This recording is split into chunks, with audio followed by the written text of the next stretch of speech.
Vivo en un lugar llamado Dark Hollow, a unos 20 minutos de Pittsburgh.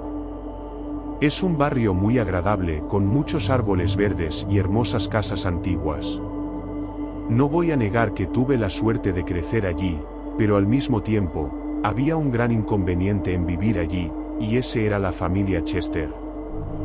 Los Chester eran un auténtico infierno para vivir y hacían la vida insoportable para prácticamente todas las demás familias del barrio. En un momento dado, por diversas razones, cada uno de ellos era bastante malo individualmente, pero colectivamente parecían un verdadero terror. No me sorprendería que algún cineasta de terror principiante escribiera o dirigiera la próxima película de terror inspirada en los Chester. El patriarca de la familia se llamaba William, o Willie para abreviar. Ser vecino de Willie era una grave pérdida de referencia. Tuve la mayoría de mis encuentros con Willie cuando era adolescente, y siendo una chica, Willie siempre tuvo un cierto interés por mí que no mostraba con los demás. Era siempre excesivamente educado conmigo, de una manera que rozaba lo estrafalariamente coqueto. Para otras personas, parecía probablemente que era demasiado amable, quizás un poco socialmente torpe. Pero estar solo con Willie o en situaciones donde no había observadores cercanos era completamente diferente. Hubo algunas ocasiones en que sorprendí a Willie mirándome de una manera que me dio escalofríos. Había una hambre en sus ojos, como una mirada bestialmente voraz, como si quisiera devorarme viva. Sus ojos se abrían y sus labios se curvaban ligeramente de una manera horriblemente perversa, lo que me ponía siempre estúpidamente incómoda. Una vez, me encontré con él en una tienda cerca del centro de Pittsburgh, y después de que me saludó y charló, pareció seguirme por la tienda durante un rato. Actuaba como si estuviera mirando cosas en los pasillos, pero en un momento dado, se acercó demasiado a mí. Creo que estaba demasiado nerviosa para hacer algo al respecto. No quería hacer una escena ni provocar conflictos innecesarios. Después de todo, ¿qué diría la gente? ¿Que el señor Chester se estaba cerca de mí en una tienda? De todas formas, cuando estaba cerca de mí, lo escuché oliendo el aire como si estuviera tomando grandes bocanadas de aire por la nariz, casi como si estuviera tratando de olerme. No pude salir lo suficientemente rápido, y al final, salí de la tienda sin siquiera recoger lo que había ido a comprar. Como dije, era excesivamente amable con las chicas y las mujeres, pero un monstruo absoluto para cualquier chico o hombre que tuviera la mala suerte de atraparlo en mal humor. Una vez, salió corriendo de su casa con un bate de béisbol cuando mi hermano mayor utilizó su entrada para dar la vuelta una vez. Según lo que dijo, si no hubiera salido corriendo lo más rápido posible, el señor Yesten probablemente habría causado daños a su coche. Luego estaba su esposa, Vanessa. Vanessa siempre llevaba demasiado maquillaje, quiero decir, tanto que parecía realmente impactante, y se depilaba las cejas demasiado finas. Estoy casi seguro de que tenía varios años menos que Willie, pero la forma en que se maquillaba daba la impresión de que tenía 20 o 30 años más y que estaba tratando de parecer más joven. Vanessa era famosa por sentarse en su porche y tejer. Los que creo que contribuyeron a la imagen de vieja dama que tenía, pero nunca realmente parecía tejer nada. Recuerdo haber paseado a nuestro perro por el barrio y haber visto el desorden del hilo donde parecía simplemente clavar las agujas. Era como una tela de araña verde limón, justo un enredo de hilos que miraba como si estuviera en trance. También tenía un talento para transformar canciones de cuna súper felices e inocentes en algo realmente aterrador. Las cantaba lentamente y con deliberación, con una voz que parecía una combinación de una puerta chirriante y uñas sobre una pizarra. Recuerdo que una vez recibimos por error una parte de su correo en nuestra casa y mi madre me pidió que se lo llevara a Madame Chester.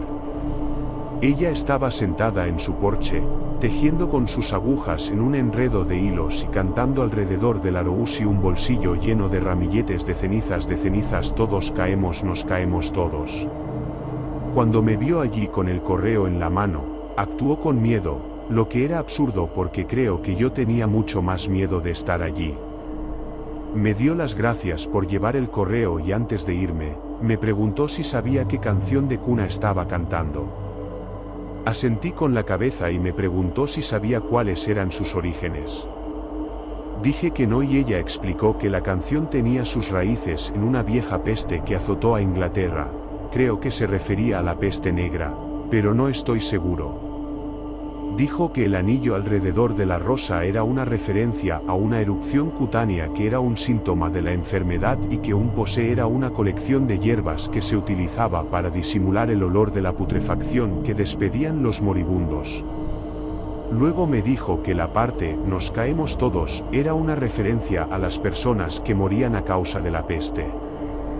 No sé hasta qué punto es cierto, pero Dios, me dio miedo que me lo dijera con su voz extraña y rara, con su rostro todo pintado como un payaso de circo. Su hijo menor, John Chester, era un chico raro. Estaba obsesionado con la cultura amerindia, lo que no es malo en sí mismo, pero John era tóxicamente obsesionado con ello. Era extraño ver a ese chico sin su pintura facial o sin su sombrero hecho a mano. También le gustaba correr con arco y flecha, que según sus padres era completamente inofensivo y utilizaba flechas de chupa chups. Sin embargo, mucha gente, incluyéndome a mí, jura haberlo visto utilizar flechas con puntas reales en varias ocasiones. Apuntaba hacia ti, tensaba la cuerda hasta que realmente tenías que buscar refugio, pero nunca parecía disparar y nunca podías atraparlo cuando utilizaba esas flechas. En un momento dado, un trabajador social fue llamado porque algunas personas lo vieron caminando con ardillas o palomas muertas. No sé si las mataba con su arco y flecha o si simplemente eran animales muertos en la carretera, pero eso alarmó lo suficiente a la gente como para que alguien fuera a visitarlos, aunque no sé si eso realmente llevó a algo. Finalmente, su hijo mayor era un chico llamado Scott. Scott era el tipo de chico que gruñía a la gente en la escuela secundaria cuando se acercaba demasiado a él y antes de que lo expulsaran por pelear, hizo algo realmente inquietante. Aparentemente, le pidió a una chica que saliera con él, una chica muy guapa pero muy ingenua que resultó ser su compañera de laboratorio. Ella dijo que no y Scott no lo tomó muy bien. Le hizo la vida difícil durante las clases de química, no hablándole ni mirándola, y finalmente ella tuvo que suplicar al profesor que cambiara de compañero de clase para que pudiera obtener una nota de paso. Poco tiempo después, ella regresaba a casa de la escuela en su coche, aparentemente vacío, cuando miró en el espejo retrovisor y vio a Scott sentado en el asiento trasero, sonriéndole. Aparentemente, había subido a su coche y se había escondido en el suelo del asiento trasero bajo las coberturas o algo así, o al menos eso es lo que todos supusimos que había hecho. Ella tenía tanto miedo que estrelló su coche y tuvo que pasar una semana en el hospital. Todo lo que Scott recibió fue una visita de la policía y una advertencia de mantenerse alejado de ella y de alguna manera todo se atribuyó a la pubertad. Creo que tal vez porque la familia de la chica tenía demasiado miedo de los Chester para presentar una denuncia u otra cosa. Estoy segura de que hay más en esta historia, pero eso es todo lo que sé.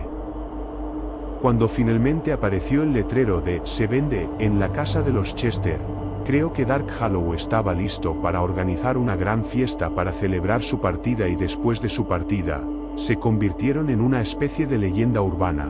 Fundamentalmente una historia alrededor del fuego que solo un puñado de personas sabía que era verdadera y no algo que inventamos para asustar a la gente. Sin embargo, creo que es un milagro que no haya habido más drama relacionado con los Yesten, algo como un asesino o algo así. El pequeño John disparó a alguien con una flecha real. Sé que Scott casi mató a su compañero de laboratorio en ese accidente de coche, pero de alguna manera nunca pudieron hacerle daño a nadie.